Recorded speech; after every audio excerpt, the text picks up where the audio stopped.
She had been holding a $1,000 bill for 43 seconds when she set it back down on the counter and pushed it across to him. Not because she didn't need it. Her shoes had a crack running from the left toe seam to the heel that she had repaired twice with electrical tape. Her coat was a size too large, inherited from someone else's life. She had a rent notice in her bag dated 9 days ago with a figure circled in red pen. She needed the money, but she pushed it back without a word and picked up the tray and walked away. The man who had offered it watched her go. He was not used to that. In 31 years of moving through the world the way he moved through it, he had not once seen someone refuse what he handed them and walk in the other direction without looking back. He did not know her name. He did not know what made her push the money away. But by the time she disappeared through the swinging kitchen door, Khaled Mensah had already decided he was going to find out. Her name was Abeni Owusu. She was 27 years old and had been working the breakfast shift at Cornerstone Grill on Osu Oxford Street in Accra for 11 months. She arrived every morning at 5:47 a.m. before the kitchen lights came on, and she left at 2:15 p.m. after the last table was cleared and the floor was swept to the same standard every single day, whether the manager was watching or not. She weighed 108 pounds, down from 122, because she had been sending 40% of her monthly salary home to Kumasi since her mother's second stroke in March. She ate one meal a day at work and told herself the breakfast samples counted.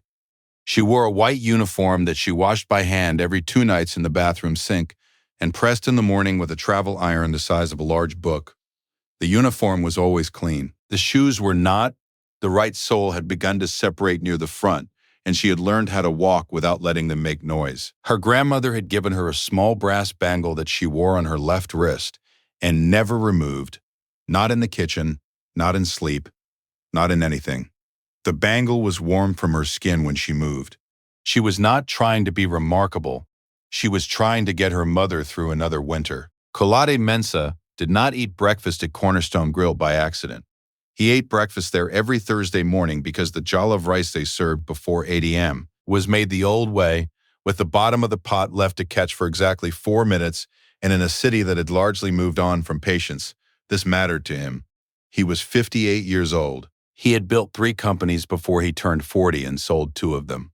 He drove a 2019 Land Cruiser with no personalized plates because he had learned, years earlier, that the men who put their names on their cars were the same men who needed to be seen. He did not need to be seen. He had arrived at his usual table at 7:09 a.m. and ordered his usual breakfast. The girl, Abeni, though he didn't know that yet, had served him, not because it was her section, because the server whose section it was had called in sick, and she had taken the tables without being asked and without mentioning it to anyone. He noticed this. He noticed the way she set the coffee down, the cup oriented so the handle faced him at exactly 90 degrees. He noticed that when the table behind him waved for attention, she was already moving toward them before they fully raised their hands. He had eaten his food. He had called her back when she passed to refill his water. He said, simply, "You're good at this." She said, "Thank you," the way a person says it when they are not stopping to receive the compliment, but still want to honor it. He had reached into his jacket for his wallet. He was a direct man. When he saw something he wanted to reward, he rewarded it.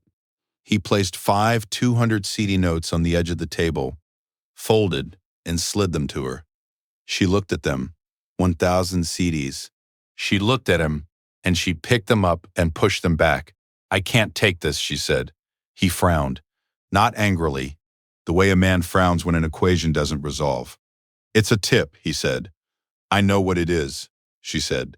"Thank you, but no."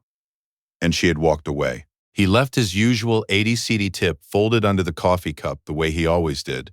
He drove to his office. He sat in a meeting about an acquisition in Tama that would have taken most men's full attention, and he did not give it his full attention because a 27-year-old woman in electrical tape shoes had refused his money, and he could not stop turning it over. He went back the following Thursday. She was there, working the same shift. She recognized him from 20 feet away, and her expression did not change, which told him she had thought about that morning too. He sat at the same table. She came to take his order. "You came back," she said. "It was not a question. I want to understand something," he said. She waited. Why did you give it back? She was quiet for 3 seconds. Then she said, because I could tell you were trying to buy something. And whatever it wasn't mine to sell. She wrote down his order and left. He sat with that sentence for the better part of 4 days. He did not return the following Thursday. He was in Abuja for a board meeting that ran through the weekend. But on the Monday after, he asked his assistant to find out the name of the morning server at Cornerstone Grill, who had been there for less than a year and had not missed a single shift. His assistant came back with a name, Abeni Owusu, and an employment record and a personnel note from the manager that read, no complaints, no lateness, no requests. 3 lines. He read it twice. He went back the third Thursday. He sat at the same table. She came to him before he had time to open the menu. Jollof with the bottom catch, she said. Yes, he said. She wrote it down. He said, I'd like to ask you something, and I want you to tell me honestly if you'd rather not answer. She looked at him steadily. Why do you work this hard, he said. Not as a compliment, as a question. I've watched people who work hard because they want something, and people who work hard because they don't know any other way to be. I'm trying to understand which one you are. Abeni put her pen down on the notepad. She looked at the window for a moment. The street outside was full of morning traffic. A woman selling roasted groundnuts from a yellow basin on her head. 2 taxis arguing over a space. A boy of about 11 walking a dog that was too large for him. She said, when I was 9, my mother worked in a cold storage facility. Night shifts, 12 hours. She used to come home at 6 a.m. with her fingers still cold and make us breakfast before she slept. I watched her do that for 4 years before I understood what it cost her. I understand now. He did not say anything. She had a stroke in March, Abeni said. Her right side is slow. She can't do her shifts anymore. She picked up her notepad. Your food will be about 15 minutes. She walked away.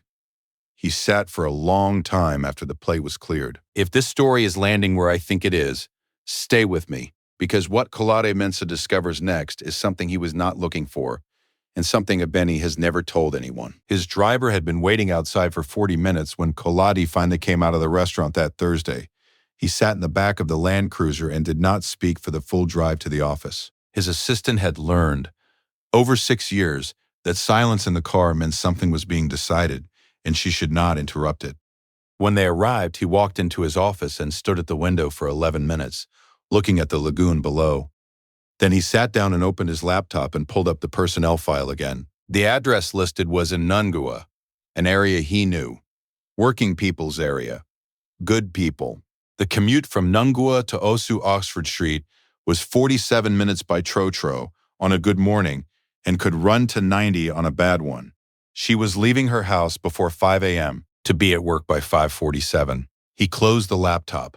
On a Friday afternoon, 3 weeks later, Kolade's assistant called the manager at Cornerstone Grill and said her employer was looking to staff a small in-house kitchen at his company headquarters and would like to invite one of their team members for a conversation.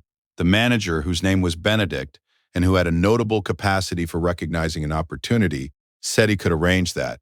On a Tuesday at noon, Abeni Owusu arrived at the Mensa Holdings building on Cantonments Road in Accra, wearing a different uniform, not a white service uniform, but a dark green dress she had bought from a market stall near her house, for 35 cedis, hemmed by hand with a needle her grandmother had left behind. She wore the brass bangle, her shoes were the same shoes, repaired again, the electrical tape cut cleanly and pressed flat so it barely showed.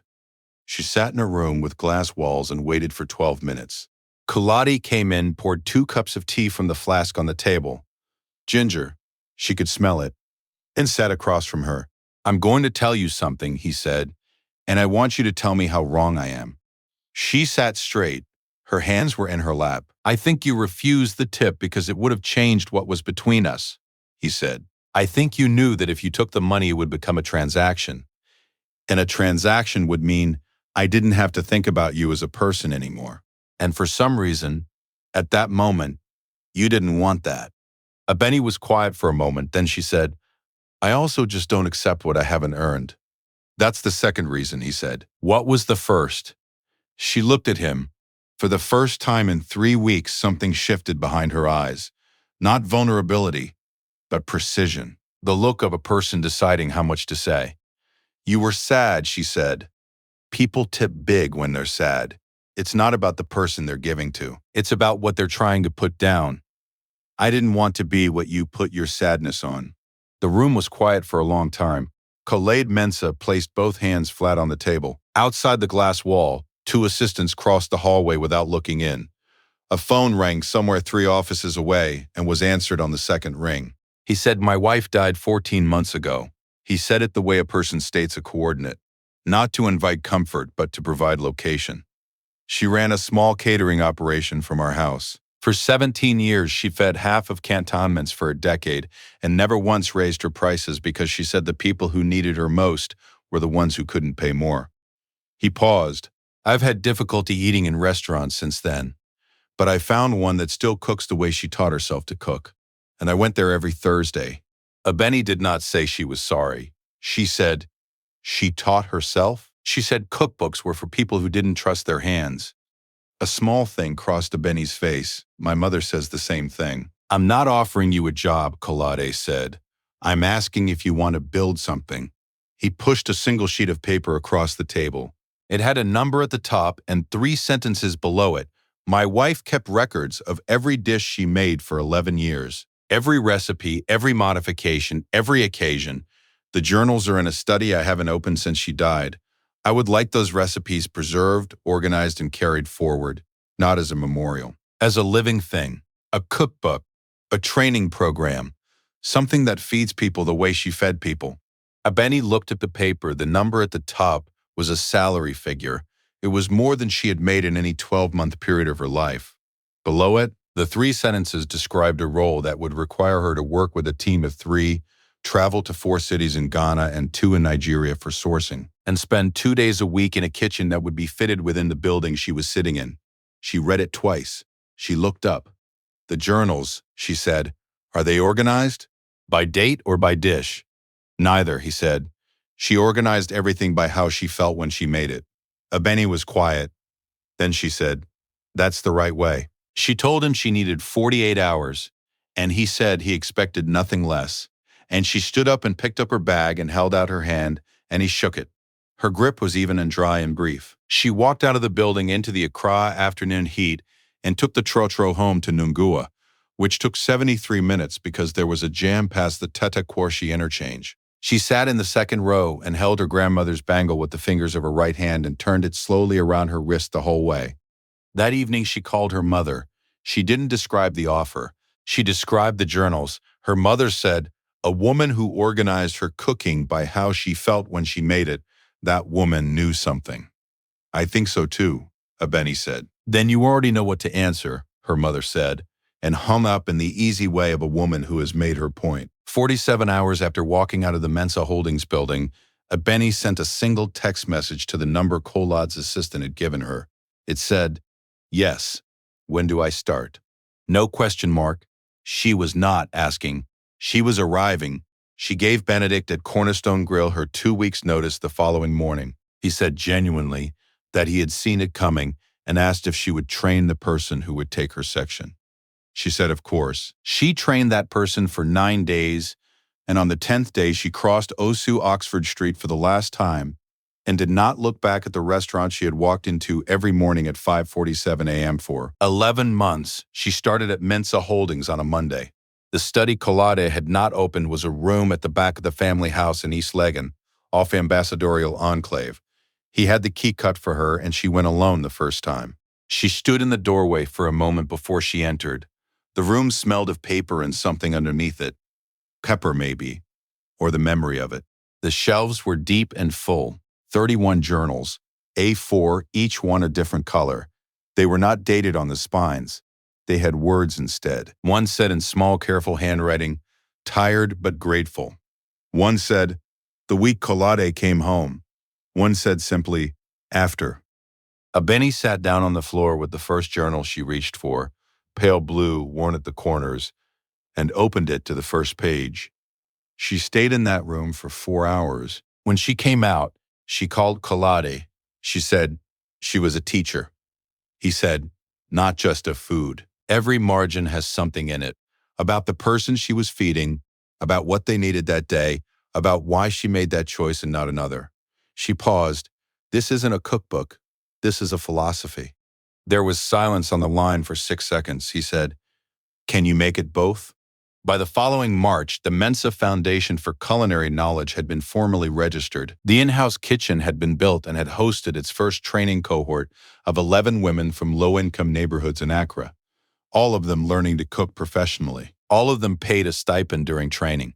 The cookbook, not yet published, still being structured, ran to 340 pages in its first draft. Abeni had written every introductory note herself, working from the journals, and every note began with the feeling rather than the recipe, the way the journals themselves had been organized. Abeni's mother had relocated to Accra by December. She still moved slowly on her right side, but she had been offered a role reviewing the traditional recipes in the foundation's curriculum. Whether they were authentic, whether anything had been lost, whether the balance of flavors was honest, she did this work at a table in the foundation kitchen, with a cup of tea and a red pen, and nobody hurried her. The shoes with the electrical tape were on a shelf in Abeni's new apartment, not in a drawer. On the shelf, facing out, she had been asked, once, by a colleague why she kept them there. She said, "Because I want to remember exactly what I was carrying when I decided who I was going to be." There are things the world tries to put a price on that have no price, not because they are too valuable to buy, but because they were never for sale. A person can confuse their own authority with a transaction and not understand why the transaction keeps failing. Not every hand extended across a counter is waiting to receive. Some people know already what they are worth, and they are waiting for the world to figure out what they already know. If you have ever been offered something and had to weigh it against what it would cost you to accept it, not in money, but in who you would have to become, then you understand what happened at that counter on Osu, Oxford Street. The girl who refused the money did not lose 1,000 cedis. She held the door open just long enough for something real to walk through. If someone offered you a large sum of money for something you knew had no price, not your work, not your time, but your dignity, your truth, the thing you have never explained to anyone, would you take it? And if you gave it back, what would you be waiting for instead? Leave your answer in the comments. I really want to read it. Subscribe for more stories about quiet strength, hidden worth, and the people the world misjudges until it can't afford to anymore. I'll see you in the next one.